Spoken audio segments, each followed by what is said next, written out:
Hello बच्चों, आज हम लोग क्लास 8 का ज्योग्राफी पढ़ रहे हैं, जो कि है चैप्टर 2 और यह एनसीईआरटी बुक से हम लोग अभी पढ़ाई कर रहे हैं। आज पार्ट 2 है, जो कि इसके पहले पार्ट 1 अपलोड कर चुके हैं। आज हम लोग पार्ट 2 का जो है पार्ट 2 यह वीडियो बनने वाला है, जो कि आज चैप्टर समाप्त हो जाएगा। अब चलिए अब शुरू करते हैं। प्राकृतिक वनस्पति और वन्य जीवन। स्कूल के बच्चे हस्तशिल्प प्रदर्शनी में घूम रहे थे। प्रदर्शनी की वस्तुएं देश के भिन्न भिन्न भागों से एकत्रित की गई थी। अलग अलग भागों से जो है इकट्ठा किया गया था। मोना ने एक थैला हाथ में उठाया और उत्साह से कहा, यह एक सुंदर हैंड बैग है। जो मोना ने बैग उठाया वो किस प्रकार का बैग था? हैंड बैग था। अध्यापिका टीचर ने कहा, हाँ, यह जूट से बना है। मोना ने जो थैला उठाया था वो किससे बना था? जूट से बना था। और क्या उठाया था? तो सुंदर हैंड बैग जो हाथों में लेके चलता है। क्या आप उन टोकरियों, दीप, छात्रों तथा कुर्सियों को देखते हैं? वे बेंत और बांस की बनी हुई थे। जो टोकरियाँ वहाँ पर उपस्थित थे और दीप वो किससे बने थे? बांस से बने थे और बेंत से बने थे। भारत के पूर्वी और उत्तर पूर्वी आंध्र प्रदेशों में बांस प्रचुर मात्रा में पैदा किया जाता है। भारत के पूर्वी और उत्तर पूर्वी के जो आंध्र प्रदेश हैं वहाँ पर जो है बांस की मात्रा यानी प्रचुर मात्रा में पैदा किया जाता है। भारत में बांस जो है प्रचुर मात्रा में कहाँ पैदा किया जाता है? तो आंध्र प्रदेश में किया जाता है। और किस दिशा में? तो भारत के पूर्वी दिशा और उत्तर पूर्वी दिशा। उत्तर पूर्वी दिशा जैसे ये हमारा क्या हो गया? ये ऊपर क्या होता है? उत्तर। नीचे क्या होता है? दक्षिण, साउथ। और इधर ईस्ट, पूर्व। और ईस्ट और वेस्ट।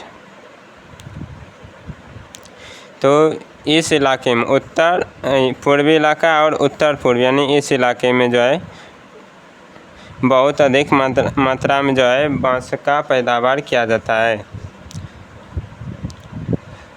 आप जो है बांस से बनने वाले जो भी आइटम हैं उनका नाम लिख सकते हैं कमेंट बॉक्स में।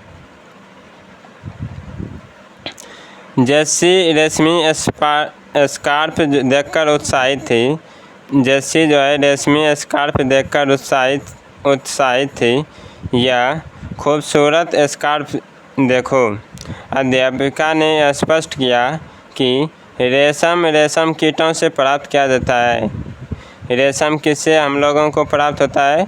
तो रेशम कीट से जो है प्राप्त किया जाता है। रेशम किससे प्राप्त किया जाता है? तो रेशम कीट से प्राप्त किया जाता है। बांस का पैदावार सबसे अधिक कहाँ होता है? तो आंध्र प्रदेश। आंध्र प्रदेश का अनेक मतलब है कि भारत के पूर्वी और उत्तर पूर्वी प्रदेशों में जो है पैदावार किया जाता है। रेशम किससे प्राप्त किया जाता है? तो रेशम कीट से प्राप्त किया जाता है। रेशम जो है किससे प्राप्त किया जाता है?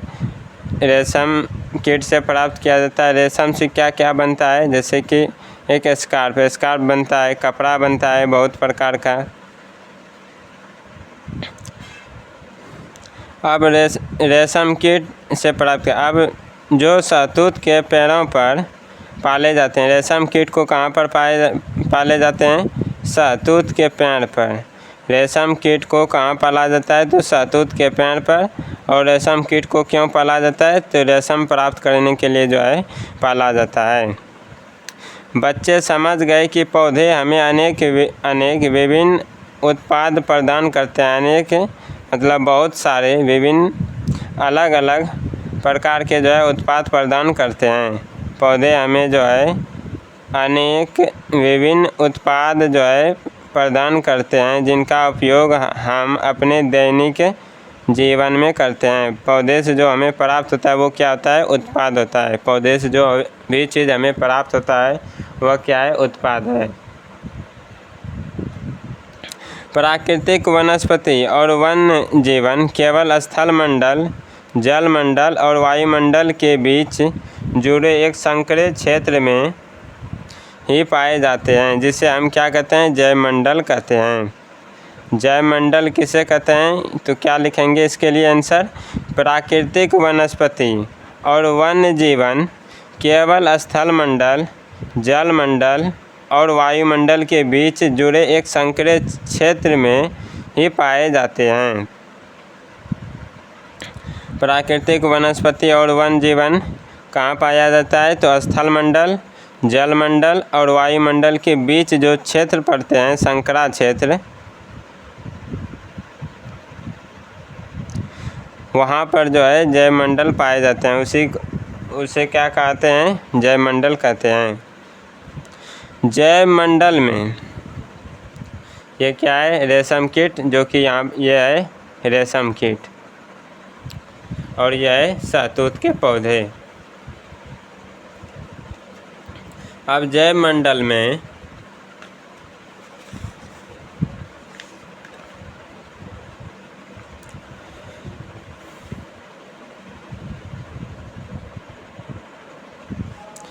सभी जीवित जातियां जीवित रहने के लिए एक दूसरे से परस्पर संबंधित और निर्भर रहती हैं। जैवमंडल के जितने जीव हैं वो सभी के सभी एक दूसरे पर क्या रहते हैं? तो निर्भर रहते हैं, संबंधित रहते हैं। इस जीवन आधारित तंत्र को क्या कहा जाता है? पारितंत्र कहा जाता है। जो एक दूसरे पर निर्भर हो उसे क्या कहते हैं? पारितंत्र कहते हैं। पारितंत्र का परिभाषा इस चैप्टर के पूर्व में दिया गया है, जो कि हम आपको अभी दिखा सकते हैं।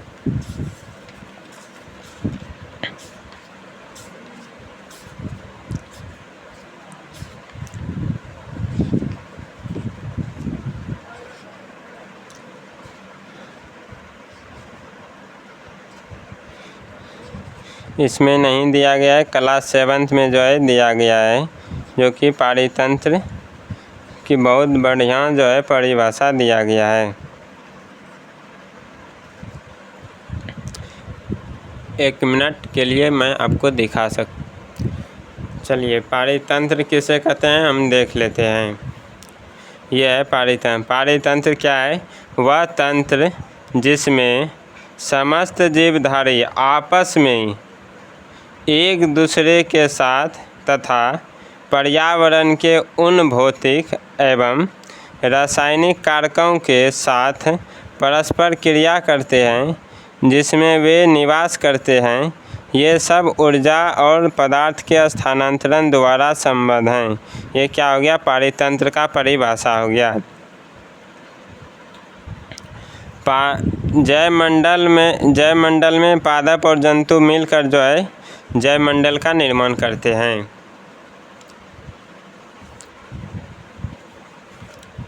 अब आप समझ गए होंगे कि पारितंत्र क्या होता है। वनस्पति और वन्य जीवन बहुमूल्य संसाधन है। वनस्पति और वन्य जीवन क्या है? तो हमारे लिए बहुमूल्य संसाधन है। वन के बिना मानव का अस्तित्व बना हुआ नहीं रह सकता है। वन है तो हम हैं। वन नहीं होने पर वर्षा नहीं हो सकती है। वन नहीं रहने पर पोल्यूशन बहुत अधिक मात्रा में बढ़ जाएगा, जिससे मानव जीवन सहित अन्य जीव जो है संकट में आ जाएंगे। अब देखते हैं, इसलिए हम लोगों को वन जीव और पौधे को जो है सुरक्षित रखना अनिवार्य है। हम सभी का कर्तव्य है कि पेड़ पौधे और जीव जंतु का जो है सुरक्षित करने का कार्य करें। छोटा ही सही, लेकिन कर सकते हैं। पौधे हमें इमारती लकड़ी देते हैं। पौधे हमें क्या देते हैं? तो इमारती लकड़ी देते हैं, जो कि बहुत सभी के घरों में लगे हुए रहते हैं। प्राणियों को आश्रय देते हैं। पौधे जो है प्राणियों को रहने के लिए स्थान देते हैं। हम लोगों के लिए ऑक्सीजन देते हैं, जिससे हम सांस लेते हैं। फसलों को उगाने के लिए आवश्यक मृदा की सुरक्षा करते हैं। फसल को उगाने के लिए जो आवश्यक मृदा है, उनकी सुरक्षा के लिए भी पौधे काम करते हैं। रक्षक मेखला। रक्षक मेखला के रूप में कार्य करते हैं। पौधे जो है हमारे रक्षक मेखला के रूप में कार्य करते हैं। अभी हम देखेंगे रक्षक मेखला क्या होता है। भूमिगत जल के संग्रह में सहायता करते हैं। भूमिगत जल जो है उनके संग्रह में कौन सहायता करते हैं? तो पौधे करते हैं।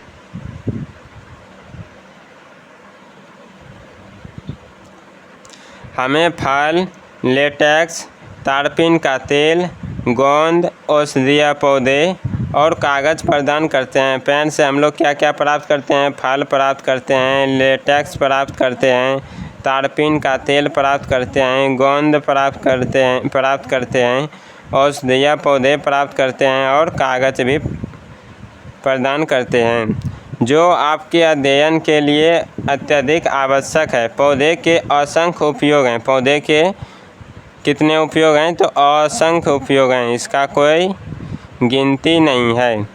उनमें आप कुछ और जोड़ सकते हैं। वन्य जीवन के अंतर्गत, अब यहाँ से क्या पढ़ेंगे? वन्य जीवन। इसके पूर्व क्या पढ़ रहे थे? प्राकृतिक वनस्पति के बारे में। इसको पढ़ने से पहले थोड़ा सा देख लेते हैं कि आप क्या जानते हैं इसमें क्या लिखा है।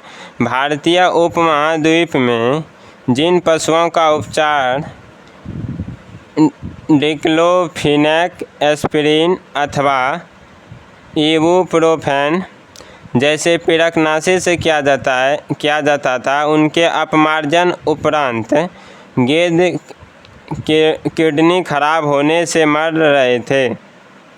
पशुओं पर इन औषधियों के उपयोग करने पर प्रतिबंध लगाने के प्रयास किए जा रहे हैं तथा आरक्षित स्थान पर गिद्ध के प्रजनन के प्रयास किए जा रहे हैं। गिद्ध के जो है प्रजनन केंद्र जो है स्थापित भी किए गए हैं।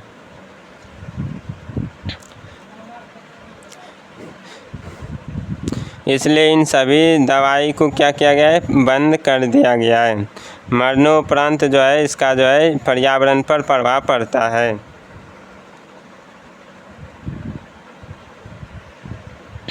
अब वन जीवन के बारे में जानते हैं।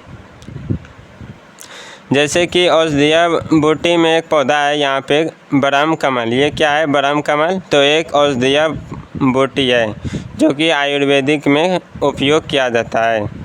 अब वन जीवन के बारे में देखते हैं कि वन जीवन के अंतर्गत जंतु, पक्षी, कीट एवं जलीय जीव रूप आते हैं। क्या क्या आते हैं? तो जंतु आते हैं, पक्षी, कीट एवं जलीय जीव जो है आते हैं। उनमें से हमें कुछ दूध, मांस, खाल और ऊन प्राप्त करते हैं। कीट जैसे मधुमक्खी हमें शहद देती है। कीट हमें क्या देते हैं? कीट जो है एक प्रकार के जो कीट हैं, कुछ ये क्या देते हैं? तो हमें शहद प्रदान करते हैं। मधुमक्खी जो है हमें क्या करते हैं? शहद देते हैं। फूलों के परागण में मदद करते हैं। फूलों के जो है परागण में किस में मदद करते हैं? तो परागण में मदद करते हैं। और पारितंत्र में अब घटक के रूप में एक महत्वपूर्ण भूमिका निभाती है। पारितंत्र में अब घटक के रूप में एक महत्वपूर्ण भूमिका निभाती है। कौन? तो पौधे, वन जीव।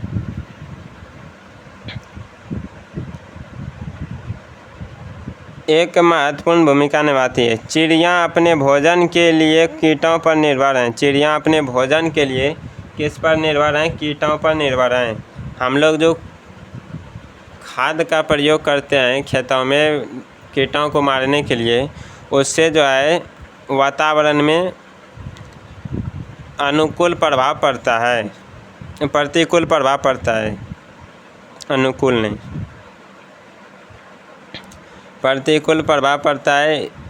क्यों पड़ता है? जैसे कीटों को मार देंगे तो इससे क्या होगा? चिड़िया का जो है भोजन खत्म हो जाएगा, जो कि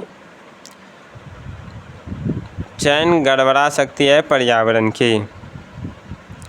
इसलिए कीटों को भी नहीं मारना चाहिए। और अब घटकों के रूप में कार्य करती है। गिद्ध मृत जीव जंतुओं को खाने के कारण अपमार्जक है। गिद्ध क्या है? तो एक अपमार्जक है। गिद्ध क्या है? अपमार्जक है। अपमार्जक क्यों कहते हैं? क्योंकि इनका जो भोजन है वो मृत जीव जंतु है, इसलिए गिद्ध क्या हो गया? अपमार्जक हो गया। और पर्यावरण का एक महत्वपूर्ण शोधक समझा जाता है। गिद्ध को जो है पर्यावरण का शोधक भी समझा जाता है।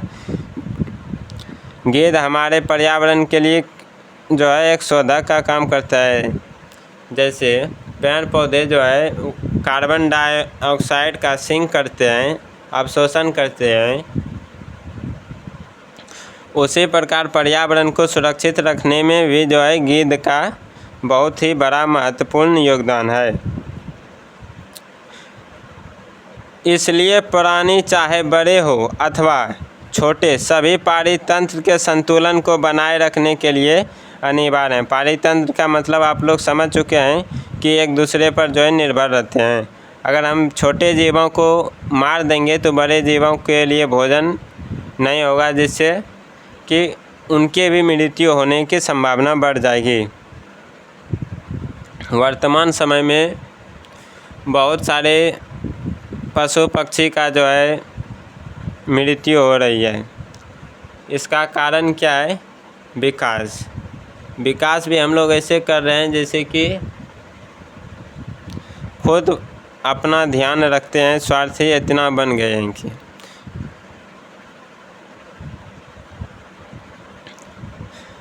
घर बनाने के समय पक्षी को रहने के लिए स्थान देना चाहिए, पेड़ पौधे अधिक लगाना चाहिए, जिससे कि पेड़ पौधे पर जो है पक्षी अपना घोंसला बना सके, उस पर रह सके। इसलिए छोटे से छोटे जीव और बड़े से बड़े जीव, सभी जीवों की सुरक्षा अनिवार्य है। तभी जो है पारितंत्र में जो है संतुलन स्थापित हो सकती है, अन्यथा संतुलन बिगड़ सकती है, जो कि एक दूसरे पर निर्भर रहते हैं। जैसे कोकिला है, कोकिला को क्या कहा जाता है? किंग फिशर भी कहा जाता है। कोकिला को और क्या कहा जाता है? किंग फिशर कहा जाता है। ऐसे पौधे के बूटी की औषधीय पौधे के नाम बताएं जो औषधि के रूप में प्रयोग किए जाते हैं। तो क्या बता सकते हैं? ब्रह्म कमल बता सकते हैं। प्राकृतिक वनस्पति का वितरण अभी कहाँ कहाँ फैला हुआ है? वनस्पति की वृद्धि मुख्य रूप से तापमान और आर्द्रता पर निर्भर करती है। तापमान और आर्द्रता पर निर्भर करती है। वनस्पति की वृद्धि किस पर निर्भर करता है? मुख्य रूप से तापमान और आर्द्रता पर निर्भर करती है। विश्व की वनस्पति के मुख्य प्रकारों को 4 वर्गों में बांटा जा सकता है। विश्व के जो वनस्पति हैं उनको कितने भागों में बांटा जा सकता है? तो 4 वर्गों में बांटा जा सकता है। जैसे कि वन में बांट सकते हैं, घास स्थल में बांट सकते हैं, गुल्म में बांट सकते हैं और टुंड्रा प्रदेश में बांट सकते हैं। भारी वर्षा वाले क्षेत्रों में विशाल वृक्ष उग सकते हैं। जहाँ अधिक मात्रा में वर्षा होती है उन क्षेत्रों में जो है वृक्ष जो होते हैं वो कैसा होते हैं? तो विशाल वृक्ष उगते हैं। इस प्रकार वन प्रचुर जल आपूर्ति वाले क्षेत्रों में ही पाए जाते हैं। जो इस प्रकार के वन हैं वो कहाँ पाए जाते हैं? जहाँ पर प्रचुर जल आपूर्ति वाले क्षेत्र में ही पाए जाते हैं, जहाँ पर जो है अधिक मात्रा में जल आपूर्ति होती है वहाँ पर ही जो है विशाल बड़े बड़े वृक्ष जो है उगते हैं। जैसे जैसे आर्द्रता कम होती है वैसे वैसे वृक्षों का आकार और उनकी सघनता कम हो जाती है। अगर जैसे जैसे आर्द्रता कम होगी तो क्या होगा, तो वृक्षों का आकार घट जाएगा और उनकी सघनता भी कम हो जाएगी, यानी कि कुछ दूरी पर जो है हो सकते हैं। सामान्य वर्षा। अब सामान्य वर्षा वाले क्षेत्र में छोटे आकार वाले वृक्ष और घास उगती है। जहाँ सामान्य वर्षा होती है वहाँ पर किस प्रकार के घास उगती है, तो छोटे आकार के जो है उगती है। वृक्ष भी क्या होते हैं, छोटे आकार के होते हैं, जिससे विश्व के घास स्थलों का निर्माण होता है। इससे क्या होता है, विश्व में जो है घास स्थल का जो है निर्माण होता है। कम वर्षा वाले। अब कम वर्षा वाले शुष्क प्रदेश। कम वर्षा कहाँ होगा, तो शुष्क प्रदेश में होगा। कम वर्षा कहाँ होता है, शुष्क प्रदेश में होता है। सामान्य वर्षा जहाँ होगा वहाँ पे क्या होगा, वृक्ष भी होगा, घास भी होगा। और वृक्ष किस प्रकार के, छोटे आकार के होंगे, और घास भी कैसा होगा, तो छोटे आकार के होंगे। आप लोग कमेंट में बता सकते हैं कि दुनिया का सबसे बड़ा घास कौन सा है।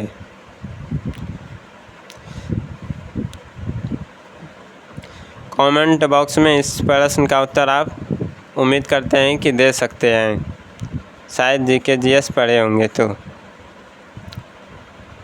शुष्क प्रदेश में कंटीले झाड़ियाँ, शुष्क प्रदेश में जो है कंटीले झाड़ियाँ और गुल्म उगते हैं।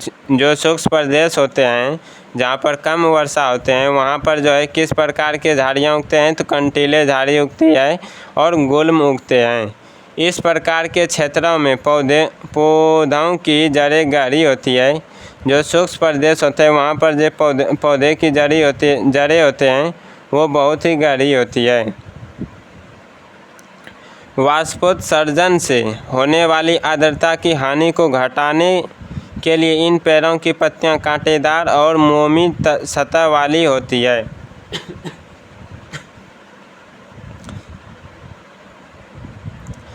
वाष्पोत्सर्जन से होने वाली आर्द्रता की हानि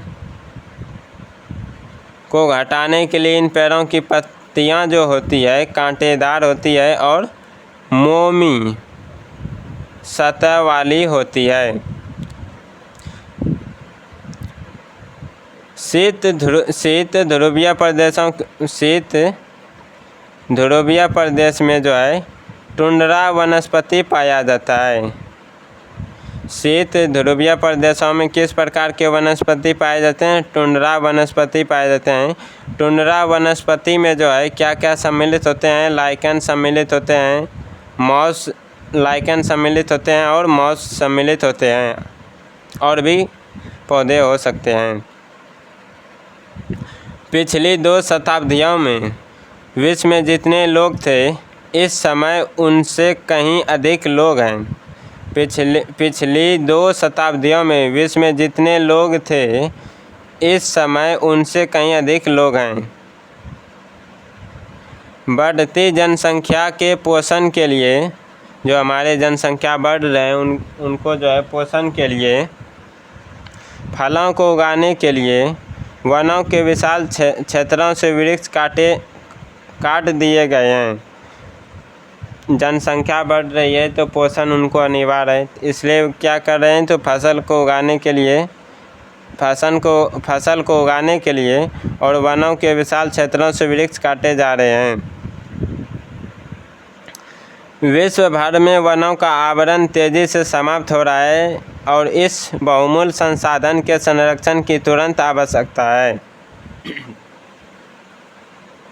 अगर जनसंख्या जिस गति से बढ़ रही है उस गति से वृक्ष को काटा जाए तो आने वाले भविष्य में जो है मानव संकट में आ सकती है और अन्य जीव भी समाप्त हो सकते हैं, और बहुत सारे जीव अभी समाप्त हो भी रहे हैं और बहुत सारे जो है समाप्त के कगार पर हैं, बहुत सारे जो है समाप्त होने में कुछ समय लगेगा। इस प्रकार का जो है आंकड़ा है भारत सरकार का, दुनिया भर के भी। प्राकृतिक वनस्पति और वन जीवन का संरक्षण क्यों ज़रूरी है, अब देखते हैं। वन जो है हमारी संपदा है, वन हमारी क्या है, तो संपदा है, धन है। पौधे जंतुओं का आश्रय प्रदान करते हैं, पौधे जो है हमारे जंतु को आश्रय प्रदान करते हैं। जंतु में जो है मानव भी सम्मिलित हो जाते हैं, जंतु में मानव को भी सम्मिलित किया जाता है।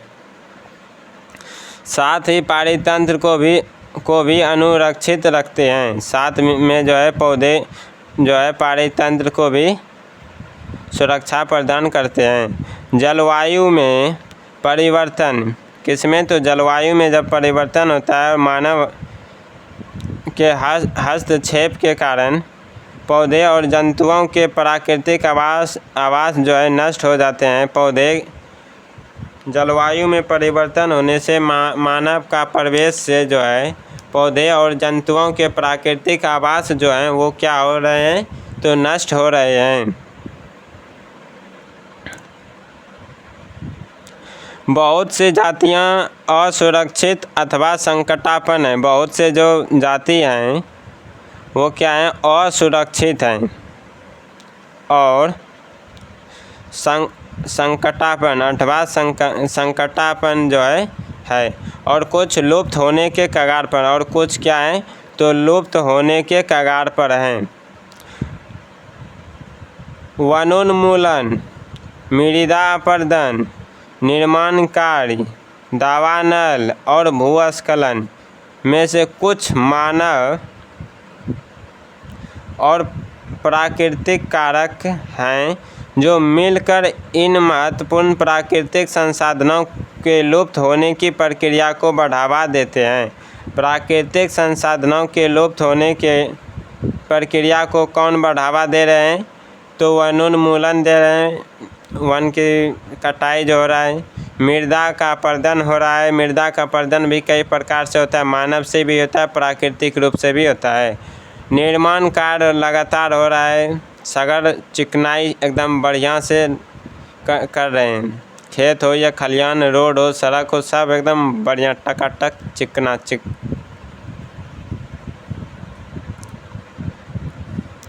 दावानल जंगलों में जो कि आग लग जाता है, और भूस्खलन जो अचानक अपनी आकृति में परिवर्तन कर लेते हैं, जैसे पहाड़ी इलाके में ज़्यादा भूस्खलन होते हैं, और भूस्खलन सामान्यतः पहाड़ी इलाका में ही होता है और इसमें मानव भी सम्मिलित हैं और प्राकृतिक कारक भी। ये सभी जो है हमारे पर्यावरण को नुकसान करते हैं।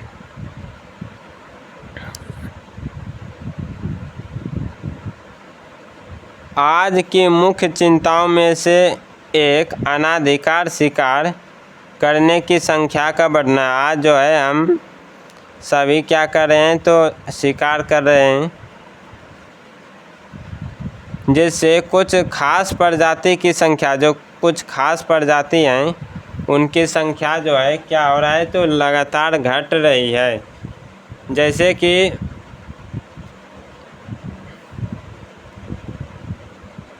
ग्रेट निकोबार का चित्र है, सुनामी के पश्चात जो है ग्रेट निकोबार के वर्षा परचूर वन में क्षति, जब सुनामी आया था तो पूरा ही नुकसान हो गया था ग्रेट निकोबार में, जो कि वर्षा परचूर वन है।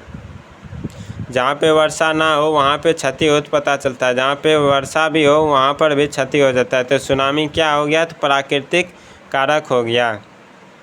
जो वन की कटाई कर रहे हैं वो कौन कर रहे हैं, तो मानव कर रहे हैं। वनोन्मूलन भी मानव कर रहे हैं, मृदा अपरदन दोनों कर रहे हैं, मानव भी कर रहे हैं और प्राकृतिक दोनों मिल के कर रहे हैं। निर्माण कार्य जो है मानव कर रहे हैं। दावानल प्राकृतिक भी हो सकती है, कुछ जो है मानव के गतिविधि के कारण भी हो सकती है। भूस्खलन प्राकृतिक रूप से भी हो सकती है और मानव गतिविधि दोनों के कारण हो सकती है। इसलिए प्राकृतिक संसाधन के लुप्त होने की प्रक्रिया को जो ये सभी कारक बढ़ावा दे रहे हैं।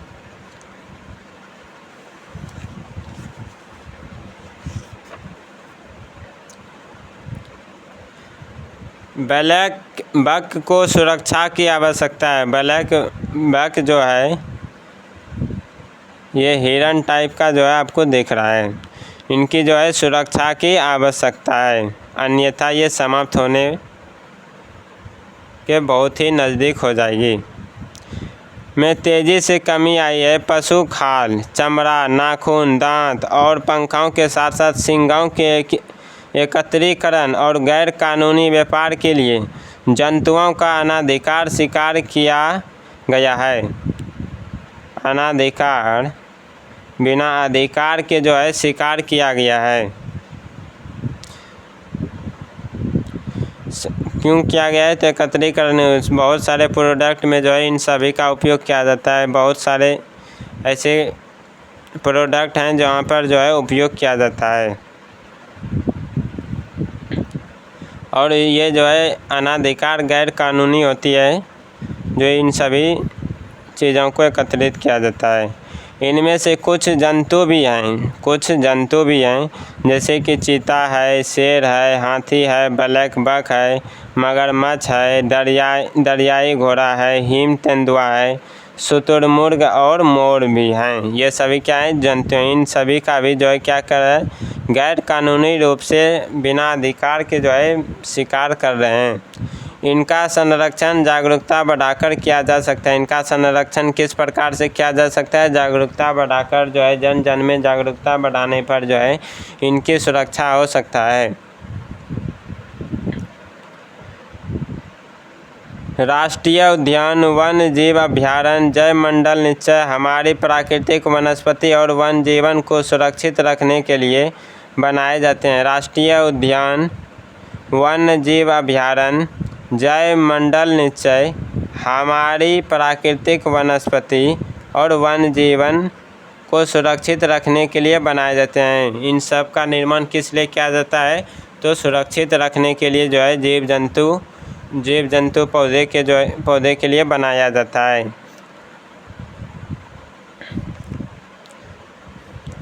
संकरी घाटियाँ, झीलों और आर्द्र भूमि का संरक्षण मूल्यवान संसाधन नष्ट होने से बचाने के लिए आवश्यक है। जो संकरी घाटी है, झील है और आर्द्र भूमि है उनका जो है संरक्षण करना अति आवश्यक है। इससे क्या हो रहा है? तो मूल्यवान जो संसाधन है वो जो है नष्ट होने से जो है बचाते हैं। ये सभी संकरी घाटी, झील, आर्द्र भूमि का संरक्षण अगर करेंगे तो मूल्यवान संसाधन जो हैं वो नष्ट होने से बच सकती है।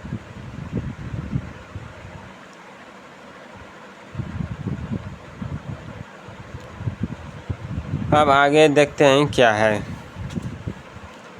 यदि प्रजातियों की सापेक्ष संख्या को भंग न किया जाए तो पर्यावरण में संतुलन बना रहता है। यदि प्रजाति की जो सापेक्ष संख्या है उनको अगर भंग नहीं करेंगे, नष्ट नहीं करेंगे तो पर्यावरण में जो है क्या बना रहेगा? संतुलन बना रहता है।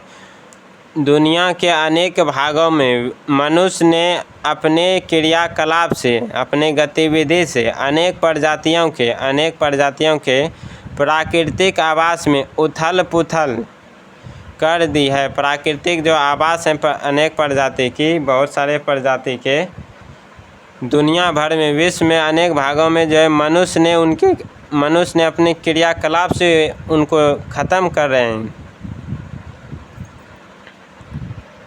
अनेक पक्षियों और जीव जंतुओं के अंधाधुंध शिकार के कारण या तो वे विलुप्त हो गए हैं या विलुप्त होने के कगार पर हैं। बहुत से पक्षी विलुप्त हो चुके हैं और जीव जंतु भी विलुप्त हो चुके हैं, और बहुत से विलुप्त होने के कगार पर है, और कुछ विलुप्त होने पर ही है, जो कि कुछ ही समय के बाद समाप्त हो जाएंगे। प्रादेशिक और सामुदायिक स्तर पर जागरूकता कार्यक्रम, प्रादेशिक स्तर पर भी और सामुदायिक स्तर पर भी, क्षेत्रीय स्तर और सामाजिक स्तर पर भी जो है जागरूकता कार्यक्रम, जैसे सामाजिक वानिकी वन महोत्सव को प्रोत्साहित करना चाहिए। जागरूकता कार्यक्रम में जैसे कि सामाजिक वानिकी है, वन महोत्सव है, इन सबको प्रोत्साहित करके जो है हम इन सभी जीव जंतुओं का, पौधे का जो है सुरक्षा कर सकते हैं। स्कूल के बच्चों को पक्षी देखने, प्राकृतिक कैंपों में जाने के लिए प्रोत्साहित करना चाहिए। स्कूल के जो बच्चे होते हैं उनको हमें जो है प्रोत्साहित करना चाहिए, अपने माता पिता के साथ जाना चाहिए पक्षी देखने के लिए, प्राकृतिक कैंप को देखने के लिए, राष्ट्रीय उद्यान में घूमने के लिए जाना चाहिए, ताकि विविध जातियों के निवास का अवलोकन कर सके। जो जाति हैं उनका जो अवलोकन कर सके। बहुत से देश पक्षियों और पशुओं को मारने और उनके व्यापार करने के विरुद्ध हैं। बहुत सारे दुनिया के बहुत सारे जो देश हैं उनके विरुद्ध हैं जो पक्षी को मारते हैं और व्यापार करते हैं। भारत में जो है शेर, चीता, हिरन और भारतीय सारंग, मोर को मारना अवैध है। भारत में जैसे कि शेर को मारना गैर कानूनी है, चीता को मारना गैर कानूनी है, हिरन को मारना गैर कानूनी है, भारतीय सारंग जो है उनको मारना भी गैर कानूनी है, मोर को मारना भी गैर कानूनी है। अगर मारते हैं तो पकड़ा जाने पर जो है आप पर केस हो सकती है और आप पर कार्रवाई की जा सकती है।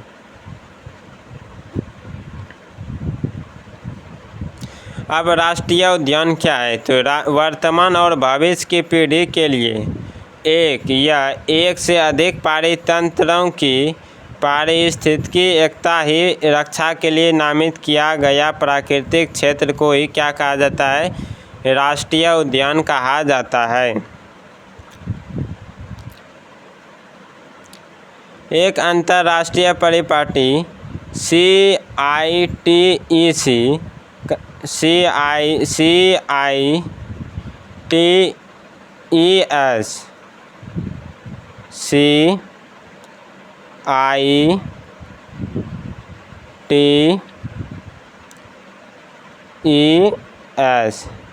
शॉर्टकट में से क्या बोला जाता है? साइट भी बोला जाता है।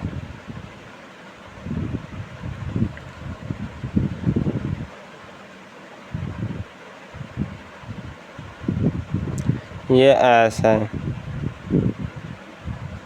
साइट्स। ये क्या है? तो अंतर्राष्ट्रीय एक परिपाटी है। इसका फुल फॉर्म होता है the convention on international trade in endangered species of wild fauna and flora. इसका साइट्स का फुल फॉर्म ये हो गया। आप इसे याद भी रख सकते हैं, जो कि बहुत उपयोगी है। की स्थापना की गई साइट की जो है आप स्थापना की गई है। साइट्स ने प्राणियों और पक्षियों की अनेक जातियों की सूची तैयार की है। साइट ने जो है अनेक प्रजातिक प्राणियों पक्षियों की जातियों को सूची तैयार की गई है। इस सूची में दिए गए सभी पक्षियों और प्राणियों के व्यापार करने पर प्रतिबंध लगाए। इस सूची में साइट्स में जितने जीव सम्मिलित हैं, चाहे जंतु हो या पेड़ पौधे या पक्षी हो, सभी को जो है इस साइट में सूचित किया गया। जो इसमें आ चुके हैं, लिस्ट हो चुके हैं, उनको जो है व्यापार पर प्रतिबंध लगाया गया है। जो इसमें सम्मिलित नहीं है उनका जो है व्यापार किया जा सकता है। जैसे बहुत सारे मछलियाँ, उनका व्यापार किया जा सकता है। इसमें किसी प्रकार का प्रतिबंध नहीं है। बहुत सारे पौधे भी हैं, उनका व्यापार किया जा सकता है। इसमें भी कोई प्रतिबंध नहीं है। हाँ, कुछ पौधे हैं जो कि उनका व्यापार करने पर प्रतिबंध लगाया गया है। पौधों और प्राणियों का संरक्षण प्रत्येक नागरिकों का नैतिक कर्तव्य है। हमारा नैतिक कर्तव्य है हमारी जिम्मेवारी है कि पौधे एवं प्राणियों का संरक्षण प्रत्येक नागरिक करे, प्रत्येक मानव जो है करे, चाहे भारत का हो या दुनिया भर के कोई किसी भी देश का हो। सभी का ये कर्तव्य है, नैतिक कर्तव्य है कि सभी पौधे एवं प्राणियों का संरक्षण करें, सुरक्षा प्रदान करें। अब जैव मंडल निश्चय क्या होता है? तो यह वैश्विक नेटवर्क द्वारा जुड़े रक्षित क्षेत्रों जो रक्षित किया गया है कि एक श्रृंखला है जिसे संरक्षण और विकास के बीच संबंध को प्रदर्शित करने के इरादे से बनाया गया है। ये क्या हो गया? जैव मंडल का परिभाषा हो गया, ये राष्ट्रीय उद्यान का परिभाषा हो गया, जो कि आप नोट कर सकते हैं, ये सब नोट कर सकते हैं। अब साइट्स के बारे में जान लेते हैं। The convention of international trade in endangered species of wild fauna and flora, बहुत बड़ा नाम है, याद रखना अति आवश्यक।